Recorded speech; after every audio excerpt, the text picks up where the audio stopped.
모든 것에는 만들어지는 이유가 있고 또 목적이 있지요.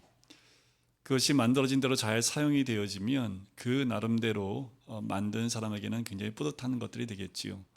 그런데 만든 대로 그것이 잘 사용되지 않으면 그 물건은 더 이상 필요가 없겠지요. 그것을 우리는 망가졌다라고 얘기를 합니다. 그래서 폐기물로 버리기도 하지요.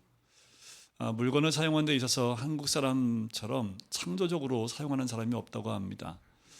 외국 사람들은 보통 물건을 받으면 사용 설명서를 꼼꼼하게 읽어보고 주의사항을 보고 난 다음에 콘센트를 꽂고 활용을 하는데, 우리 한국 사람들은 딱 받으면 일단 콘센트부터 꽂아보고 작동을 한번 해보고 이것저것 다 눌러보고 난 다음에 뭐가 안 되면 그때 가서 한번 보지 안 봅니다.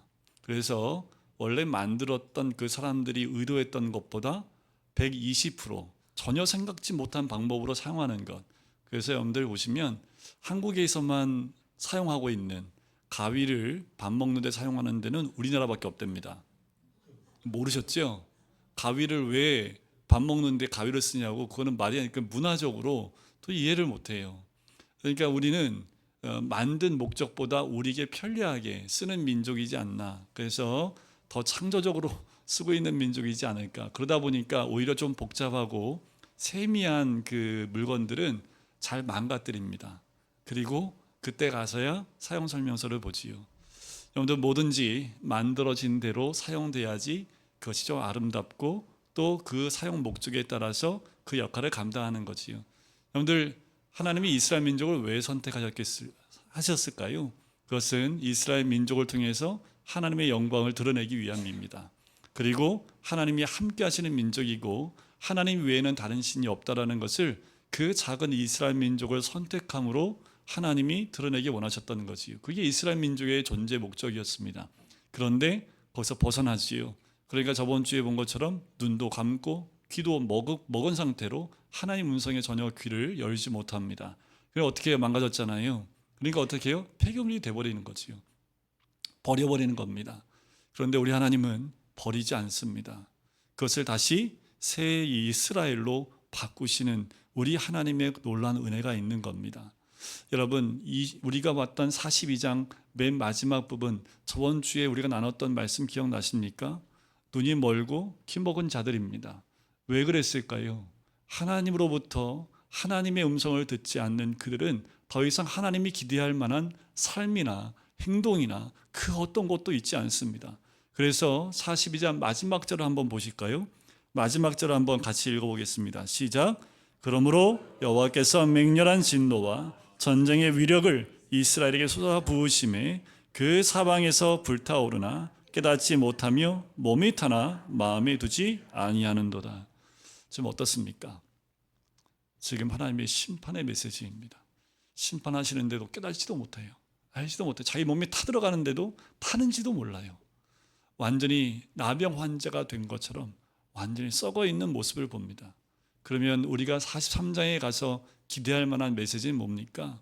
더 책망의 메시지. 왜 너희들이 그렇게 뭉들어지고 그렇게 죄 가운데 있는지, 그런 것들을 더 낱낱이 고발하고 또 들을 튀어낼 것 같은데, 오늘 1절에 보면 전혀 그런 내용이 등장하지 않지요.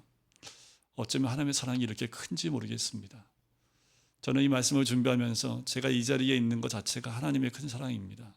한 주의 삶을 돌이켜보면 우리 집사님이 기도해 주셨으니까 제가 이 자리에 섰지, 집사님 그렇게 기도 안 하셨으면 여기 못 섰습니다. 그만큼 저 자신을 돌이켜봐도 이 자리에 설 수 없는 죄인입니다. 그럼에도 불구하고 하나님이 또 세우시는 거지요. 오늘 이 본문 말씀에 하나님의 구원의 선포가 등장을 합니다. 네 가지의 선포가 등장하는데 그 첫 번째가 바로 1절에 나와 있는 하나님께서 우리의 구원을 확인하셨다라는 거예요. 여러분들 1절에 한 문장만 같이 한번 읽어볼까요? 1절에 한 문장이라고 하면 그 앞에 두 줄이겠죠? 같이 읽겠습니다. 야곱아, 너를 창조하신 여호와께서 지금 말씀하시니라. 자, 여기서 가장 중요한 한 단어를 여러분들이 잊으시면 안 됩니다. 이 단어가 어쩌면 43장을 여는 가장 중요한 핵심의 한 단어입니다. 뭘까요? 단어 몇? 네, 이게 마치면 제가 뭔가 좀 이렇게 선물 드리려고 했는데 지금입니다. 지금. 이 단어가 맨 앞에 나와야 돼요. 이게 얼마나 큰 은혜인지 모르겠습니다. 지금이라고 말한 이때가 언제예요? 바로 앞절을 보시면 돼요. 지금이에요. 이때. 그런데 우리가 죄 가운데 있을 때, 또 하나의 음성에 따라가지 못하고 또의 죄의 구렁텅이에 빠져서 하나의 음성을 듣지 못하는 그 지금이에요. 하나님이 이제 너희들 심판하겠다.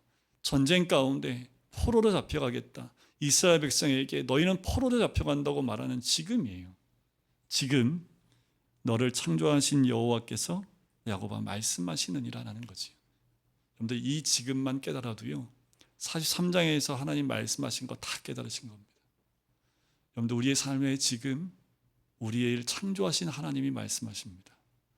여러분들 삶의 현장, 일하는 그 일터, 왠지 모르게 말씀대로 순종하지 못하고 또 넘어져 있는 우리들의 그 모습, 그대로 어쩔 수 없이 살아가고 있는 그 모습, 가지고 있는 그 지금, 하나님의 심판 가운데에 힘들고 어렵고 괴로움과 또 전쟁과 포로 가운데 있는 지금 우리에게 말씀하고 선포하고 계신데, 어떤 하나님이세요? 창조하신 하나님입니다. 이스라엘을 어떻게 하신 하나님이에요? 지으신 하나님이세요. 우리 하나님은 이런 하나님이십니다. 지금도 우리를 창조하시고 또 지으시는 하나님인 줄 믿습니다. 이 하나님이 계시기에 우리가 오늘도 하나님을 더 의지하고 이 하나님이 계시기에 그 힘을 얻고 나갈 수 있는 줄 믿습니다. 그럼에도 불구하고 우리가 환경과 역경과 고난과 의심이 우리를 범할 때에, 우리에게 침범에 들어올 때에 이 말씀을 꼭 기억하시면서 두려워하지 말라는 그 말씀, 내가 말하는데 두려워하지 말라는 거예요. 전쟁에 두려워하지 말라는 거예요. 포로로 잡혀가는 것 두려워하지 말라는 거예요. 네가 어떤 환경에 있어도 두려워하지 말라는 거예요. 왜요? 내가 창조했고 내가 너를 지었기 때문이다 라는 거예요. 내가 말하니 너는 두려워하지 말라라고 얘기하는 거지. 그런 하나님이 우리를 붙들고 계시는 줄 믿습니다. 여러분들 신앙생활의 최대의 적이 뭔지 아십니까? 여러분들 우리 신앙생활하는데 가장 큰 적은 뿔 달린 사탄이 아닙니다. 너무 뿔 달린 거 많이 봐가지고 우리 웬만한 뿔 달린 거 가지고 놀라지도 않아요. 뿔이 한 10m 돼야지 놀랄까요? 사탄이 아무리 와서 우리를 놀라게 해도요, 우리는 별로 놀라지도 않습니다. 오히려 우리 신앙생활의 최대의 적은 소리 없이 찾아오는 의심입니다. 마귀는 예수의 이름을 대적하면 돼요. 그러나 소리 없이 찾아와서 우리를 죽이고 있는 이 의심, 한번 의심하기 시작하면 믿음이 다 흔들려 버립니다. 특별히 모태 신앙 가운데 있는 신앙인들이 가장 공격받기 쉬운 게 이 의심입니다. 아니요, 모태 신앙뿐만 아니겠지요. 그런데 모태 신앙으로 자란 우리 아이들을 보면 태어날 때부터 목사 자녀였습니다. 태어날 때부터 예배드렸고요. 태어날 때부터 기도로 태어났고, 가는 곳마다 기도받고 목사 아들 딸들이라고 늘 가는 곳마다 성도님들이 우쭈쭈 해주고, 모든 예배 가운데 아빠가 목사인데 어디 예배를 도망가요. 그러니까 어렸을 때부터 그냥 그렇게 자란 거예요. 그런데 이 아이들이 세상의 지식에 딱 들어오니까 의심이 들어오기 시작을 합니다. 내가 이제까지 배웠던 게 맞나? 의심이 들어올 때 다 무너져 버립니다. 의심하기 시작하면 우리의 믿음이 좀먹어요. 뿌리채 흔들려 버립니다. 의심하면 사랑도 송두리째 흔들리는 거 여러분들 경험해 보지 않으십니까? 당신만을 영원히 사랑한다라고 말을 하지만 이 의심하기 시작하면 다 무너져 버리고 다 허물어져 버려요. 그런데 가장 무서운 의심이 의처증과 의부증입니다. 한번 의처증이나 의부증 들어오면요, 보이는 거 믿지도 않습니다. 진실, 팩트도 믿지 않아요. 결국 함께 살 수 없는 지경까지 가게 됩니다. 사람은요, 믿어야 합니다. 실수를 해도 믿어야 살 수 있어요. 따지고 의심하기 시작하면 다 무너집니다. 희망도 사라져요. 소망도 없어지는 거지요. 그런데 사람을 의심하면 관계가 깨집니다. 리더를 의심하면 조직이 붕괴됩니다. 하나님을 의심하면 구원을 상실하게 됩니다. 무엇이 우리를 하여금 불안하게 합니까? 가정의 불안입니까? 자녀의 불안, 미래의 불안, 건강의 모든 불안이 예수 그리스도의 이름으로 사라지시길 주의 이름으로 간절히 축원드립니다. 불안, 두려움, 근심, 걱정, 의심 대신에 믿음, 확신, 비전, 꿈이 있기를 바랍니다. 하나님께서 이스라엘 백성에게 야곱아 너를 창조하신 여호와께서 지금 말씀하시느니라, 이스라엘아 너를 지으시니가 말씀하시니라. 뭐 하라고요? 너는 두려워하지 말라. 그냥 두려워하지 말라고 말씀하시는 것 아닙니다. 여러분들 뭘 두려워하십니까? 여러분들 북한에서 계속 뭔가를 보내고 있는데 좀 그냥 그럴듯한 걸 보내지 뭔지도 모르겠어요. 하여튼 서울 곳곳에 떨어졌다는 얘네들이 뭘 작정으로 보낸지 모르겠어요. 한 테스트하는 건지 모르겠지만 그걸 보고 얼마나 이 사람들이 놀랐을까요? 모든 군대가 아마 비상이 걸렸을 겁니다. 뭐 때문에요? 오물. 북한에서 보낸 오물. 북한에서 몸만 하면은 이제 우리는 뭐 긴장도 안 해요. 뭐 날라오나? 하고 그냥 말지요. 여러분들 뭐가 두려우십니까? 북한보다 더 두려운 게 있지요. 여러분들 우리의 삶 가운데 내일 어떻게 하나? 또 1년 후는 어떻게 사나? 내가 다니는 직장은 이런 두려움과 걱정과 근심 가운데 있지 않으십니까? 여러분들 하나님이 말씀하십니다. 그들은 내게 아무것도 아니다. 내가 쓸어버리면 한순간 없어진다라는 거지요. 세상을 보고 겁먹지 말고 무기나 그 어떤 것도 보고 겁먹지 말고 오직 하나님만 바라보시길 주의 이름으로 간절히 축원드립니다. 우리가 두려워하지 않아도 될 이유가 두 가지가 1절에 나옵니다. 첫 번째는 우리를 하나님께서 구속하셨고 두 번째는 하나님께서 우리를 지명하여 부르셨습니다. 결론은 뭐예요? 내가 누구 거예요? 하나님 거라는 거예요. 너는 내 것이다. 우리 딸내미한테 맨날 하는 거, 넌 누구 거? 아빠 거. 이거를 강조했는데 이제 머리가 커가지고 입 밖으로 소리를 안 내더라고요. 그거는 딱 5살, 6살 때까지만 딱 통용되는 거예요. 우리 하나님이 넌 누구 거? 하나님이 늘 우리에게 말씀하신 거 너는 내 것이라. 그러니 두려워하지 말라는 거지요. 구속이라는 말은 값을 치르는 것을 의미합니다. 그런데 우리 한 명 한 명을 위해서 예수님으로 값을 치렀습니다. 여러분들 공짜 아닙니다. 믿으면 구원받습니다. 이 구원의 은혜가 공짜가 아니라는 거예요. 우리 너무 쉽게 구원을 얘기하지만 우리 구원을 위해서 예수님이 죽으셨다니까요. 그냥 안 죽으셨습니다. 피를 다 쏟아내셨고 그 고통의 시간을 다 견디심을 통해서 바꾸신 거예요. 얼마나 값비싼 은혜입니까? 그냥 믿음으로 구원받았다고요? 아니요. 예수님의 그 죽음으로 우리는 구원받은 존재가 된 거지요. 두 번째는 지명하여 불렀습니다. 그냥 하나님이 돌멩이 하나 딱 던졌는데 누가 하나 딱 맞아서 너 일로 와. 이게 아닙니다. 하나님이 그냥 우연하게 자 여기서 안경 낀 사람만 다 나와. 이것도 아닙니다. 하나님 부르실 때는 불특정 다수를 부르는 것이 아니라 한 명 한 명의 이름을 부르는 거예요. 합격자 명단에 내 이름 석자가 딱 들어가 있는 것과 똑같은 겁니다. 한 명 한 명의 이름을 다 부르신 거예요. 너 비슷한 사람도 아니고요. 바로 너라는 거예요. 하나님의 부르시면 실수가 없습니다. 그리고 하나님의 부르시면 혼동도 없고 우연도 없습니다. 하나님은 계획하시고 확실하게 나를 부르셨지요. 너는 내 것이라는 말씀은 계약서를 쓰고 도장을 찍은 것과 같은 말씀입니다. 그런데 이걸 붙드셔야 합니다. 우리 누구 거? 여러분들 이게 하나님의 도장을 딱 찍으신 거예요. 여러분들 이마에 도장이 찍히신 거예요. 이것을 잊지 마십시오. 왜 하나님이 너는 내 거라고 말씀하실까요? 내가 너를 보호하고 양육하고 인도하고 책임지겠다라는 거예요. 이것이 구원의 결론입니다. 한 목사님의 간증이 있습니다. 이 목사님이요, 과거의 삶을 돌이켜보면서 이해되지 않는 부분들이 굉장히 많았대요. 원하던 삶을 전혀 이루지 못했고 전혀 원하지 않는 방향으로 이루어졌답니다. 이분이 원했던 건 뭐냐면 토플레스가 되는 거였습니다. 성공적인 삶을 살기 원했어요. 최고의 학교, 최고의 학과를 나오기 원했고 최고의 좋은 직업을 선택해서 유능한 삶을 살고자 했습니다. 그런데 뜻대로 되지 않았습니다. 하나도 안 됐어요. 조금 비껴난 줄 알았더니 완전히 실패한 인생이 됐습니다. 원인을 봤더니 집이 가난했기 때문이었대요. 원인을 봤더니 공부를 좀 덜 했기 때문이었다라는 거지요. 결국 인생에 실패를 합니다. 그런데 그 과정 가운데 생겨난 게 하나 있었답니다. 바로 그것은 하나님을 바로 아는 신앙이었습니다. 인간적인 눈으로 보았을 때 이 세상에서 아무것도 할 수 없는 인생의 실패자였는데, 그런데 이런 생각이 들더래요. 도대체 이 세상을 신앙 하나로 어떻게 살아갈 수 있습니까? 라는 거예요. 여러분들 믿으실 수 있어요? 여러분들 신앙 하나로 이 세상을 살아가실 수 있겠습니까? 자, 이제 직장 다 그만두고 또 이렇게 하면 너무 극단적이어서 제가 예를 들지 않지만 여러분들 믿음 하나로 살아가 한번 해보시겠어요? 이런 거를 실제로 하는 게 이제 그 DTS에 가면 그거 하지요. 그냥 딱 떠나고 돈도 하나도 안 주고 이제 거지 선교라고 해서 그렇게 하기도 합니다. 그럼 여러분들 인생을 한번 그렇게 살아보시겠어요? 여러분들 한번 그런 고백할 수 있습니까? 정말 신앙 하나 가지고 살 수 있을까요? 그런 고백을 하실 수 있습니까? 이 목사님이 누가 제 신앙을 알아주기나 합니까? 그런데요, 하나님께서 이렇게 말씀하시더래요. 귀가 열리니까 너는 두려워하지 말라. 지난 모든 삶의 실패들은 하나님께서 나를 만드시는 과정이었고, 불만스러웠던 그 모든 것들은 하나님께서 나를 지으시는 과정이었다라는 거죠. 내가 너를 지명하여 불렀다.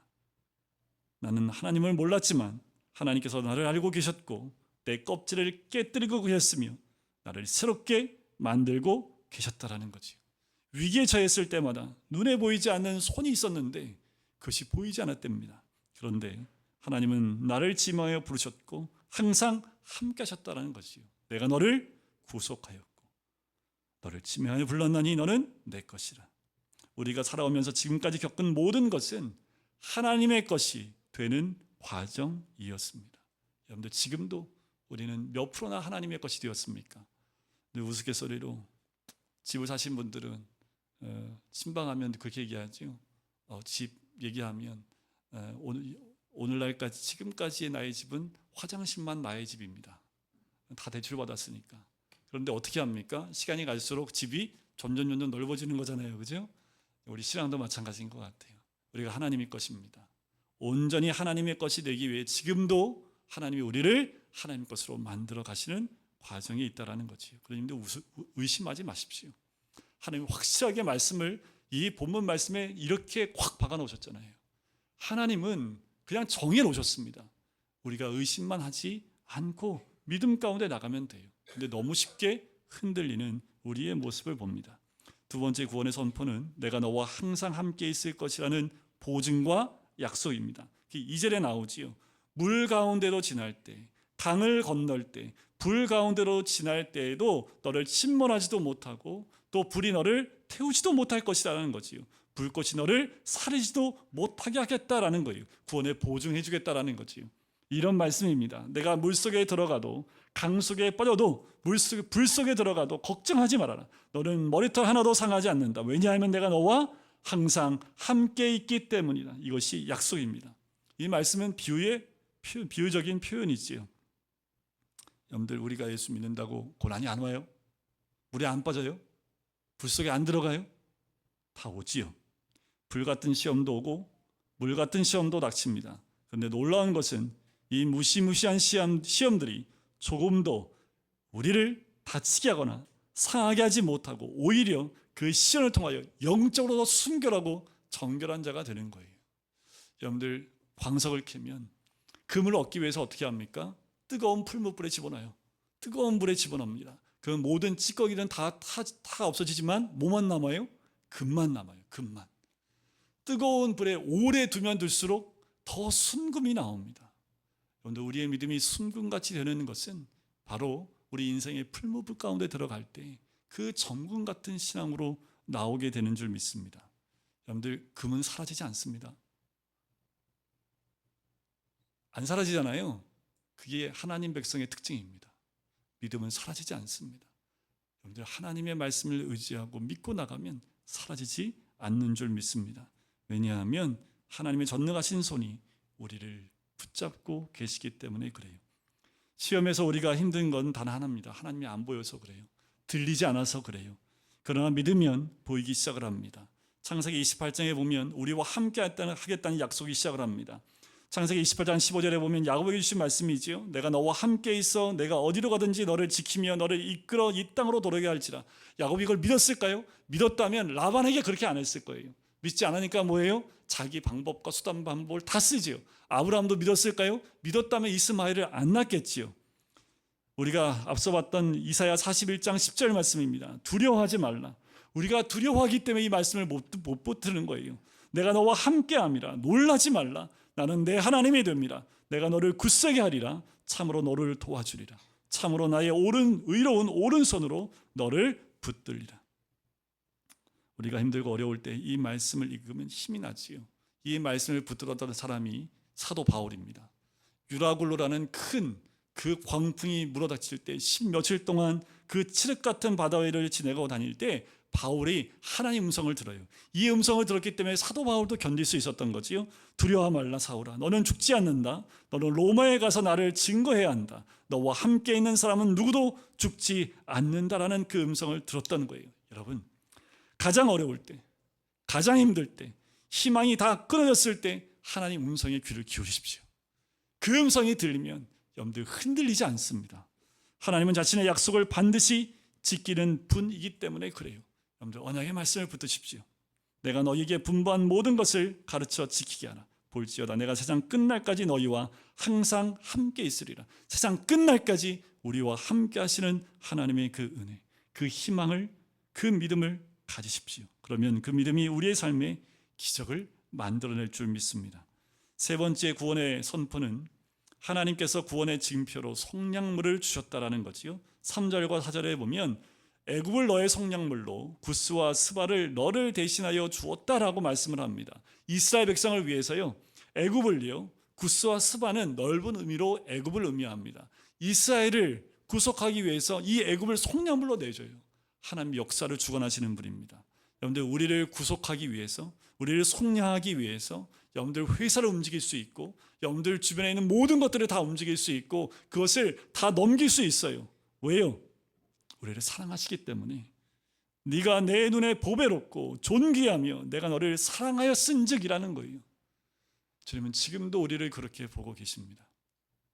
그렇기 때문에 하나님은 우리를 위해서, 여러분들 우리를 위해서, 우리를 속량하기 위해서 여러분들이 있는 그곳에서 많은 것들을 속량물로 내어줄 수 있는 분이지요.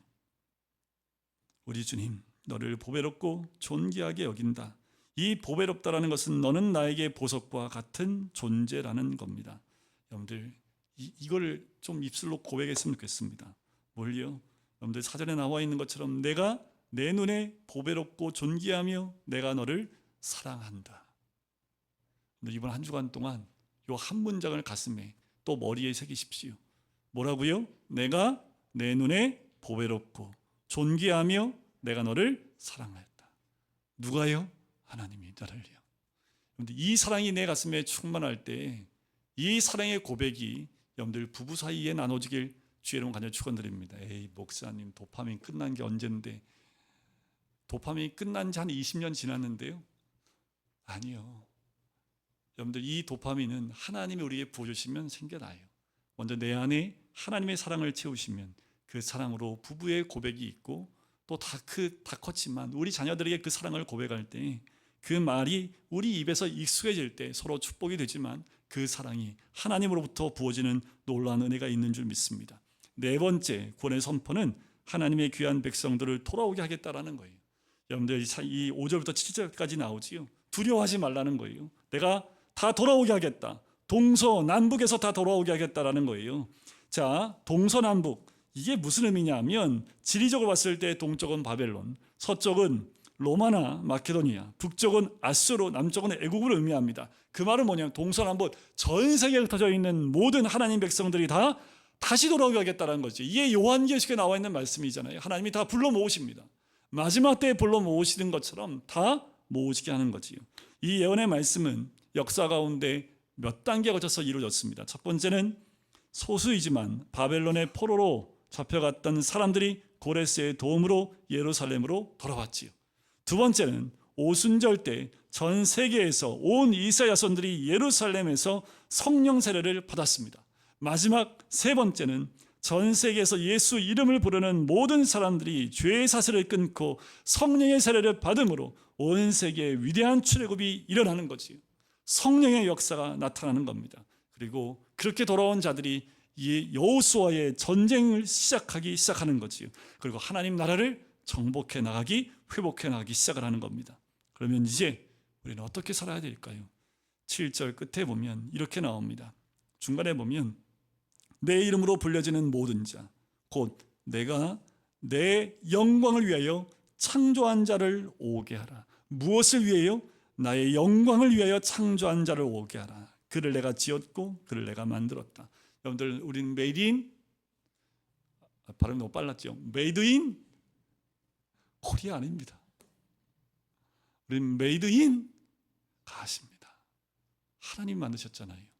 그러면 우리는 누굴 위해 살아요? 무엇을 위해 살아요? 우리 만들어진 이유와 목적이 뭐예요? 바로 주님의 영광을 위해서 창조된 자들입니다.